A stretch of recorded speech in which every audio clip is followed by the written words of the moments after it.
السلام عليكم ورحمة الله تعالى وبركاته. كسو دبادة كان هالكينا مرة وهذه مسجد حجبة وأنا ياسين قاسم على أيدي تبيني برنامجك وأنا تحنيني أورك دليل الصوماليات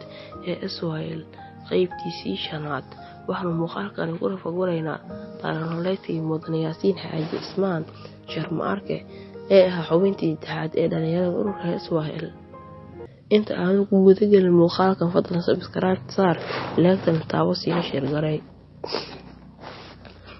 يا الله إني ناديتك وسعيت إني استهديتك فهديت بالقرآن. wuxuu ku dhashay mudan yaasiin xaaji ismaan baadiyaha magaalada Hobyo ee gobolka Mudug 1917 waxa uu ku barbaaray guriga waalidkiisa isagoo da'yar ayuu ku bartay Qur'aanka Kariimka iyo mabaadi'da culuumta Islaamka isla magaalada Hobyo yaraanimadiisa waxa uu ahaa inaan aad u aqli badan aabihiina waxa uu ahaa nin caalim ah saahidna ka ah adduunyada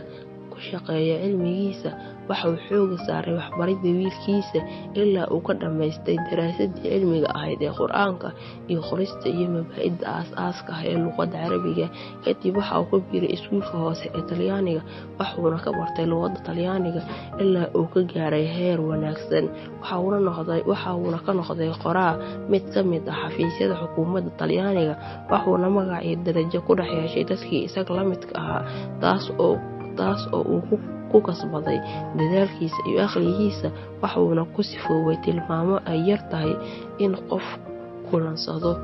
xilligii Ingiriisku qabsaday Soomaaliya waxa uu bartay luqadda Ingiriiska taas oo ka dhigtay nin luqado yaqaan ah waxaana ku hadli jiray 3 luqadood ee Carabiga, Ingiriiska iyo Talyaaniga waxaana lahaa dhaqanka wax akhrinta waxaana aad u aqrin jiray kutubada diiniga iyo majalada siyaasadaha ah iyo wargeysyada akhbaarta waxaa la sheegay inuu aad u jeclaa kitaabka Sheekh Dandaawi Jawhari iyo majalada Manaar ee Rashiid Rida iyo wargeyska Fatxi ee uu qoray Muhibbidin al-Khadiib ilaa uu ka sar maray dadkii isaga la midka ahaa wuxuu ka kasbaday noloshiisa khibrad ballaaran iyo tijaabooyin taas oo ay sameeyeen dadkii la midka ahaa mana uusan dayacirin waqtigiisa oo wuxuu waqtigiisa ku bixin jiray barashada cilmiga iyo ka faa'iideysigiisa iyo daalacashada culuumta naftiisa u baahan tahay taas oo gaarsiisay in uu qoraa u noqdo xukuumadda gumaysiga ee Ingiriiska ugu dambeyntiina waxaa loo magacaabay madaxii qaybta sonkorta waxay caadadiisu ahayd inuu ka fikiro markasta waxa dalkiisa anfacaya korna u qaadaya sharaftiisa ka saaraya gacmaha gumaysiga kaas oo cunayay hilibkiisa iyo caanihiisa qaaliska ah isagoo fiirinayay habeen iyo maalinba balamaha beenta ah ee la qurxiyay ee gumaystuhu u qaadayo wuxuu bilaabay inuu ka fikiro wadadii looga takhalusi lahaa dabarada dulliga iyo adoonsiga waxa uu ahaa nin neceb qabyaalada salaadiinta iyo shaqooyinkooda iyo cid kasta oo ku faanta wuxuu dhihi jiray waa salka ay ka soo baxdo fidnadu waa xanuunku wax kala geeya waan hubka uu cadowgu adeegsado markii uu arkay aragtida dheer ee isticmaalku ku doonayo inuu isaga maamusho wadanka sida uu isaga rabo wadankuna uu dalbayo cid gacmihiisa qabata shacabkuna uu u baahan yahay cid ka toosisa hurdada dheer wuxuu tijaabiyay xaaladaha wadciga jirana wuu darsay xaaladaha siyaasadeed ee jirtana xisaabta buu ku darsaday wuxuuna fiiriyay wadankiisa uu jecel yahay wuxuuna jeexay tilaabadii uu arkayay mid guuleysanaysa sababkana u dhow